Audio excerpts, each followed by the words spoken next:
each time I come up, it's still a thrill to come up here and look around.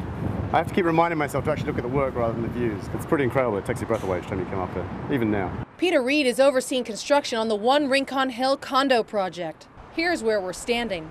The 59th floor, the highest any news crew has been allowed, partly because it didn't exist until recently. Boosted by Rincon Hill, it looms 741 feet above the bay, 267 feet higher than the Bay Bridge's West Tower. I've been tracking its skyward trek from Potrero Hill, going backwards so you can see its progression. Every 3 days we put another floor on, and every 3 days we put another band of exterior cladding on, which I believe is the fastest it's been done on the West Coast.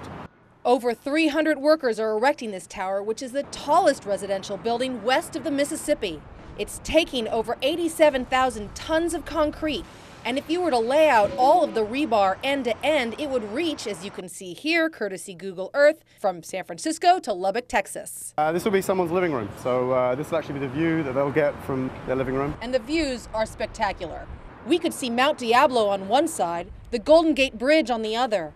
And we tower over our nearest neighbors. While it's not the tallest building in San Francisco, it looks straight at its rivals, the Transamerica Pyramid and the Bank of America building.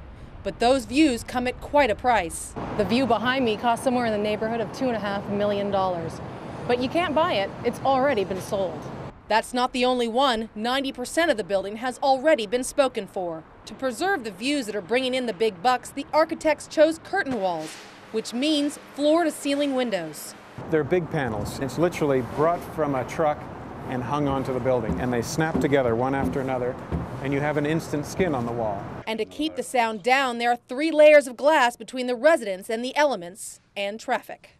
Being a building so close to the freeway, there's acoustic issues we've had to deal with when you're only 50 feet away from, 250,000 cars a day. I was surprised how comfortable I was so high up. I even dared to hold my camera over the edge to get a good shot. Not as steady as I'd like, but not bad for working without a net.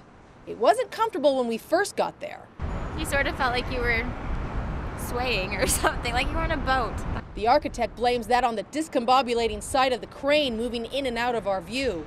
Whatever the sensation was, it went away quickly, and all we were left with was the cold breeze and the delicious sight of the fog rolling in. In San Francisco, Maureen Kelly, KRON4 News.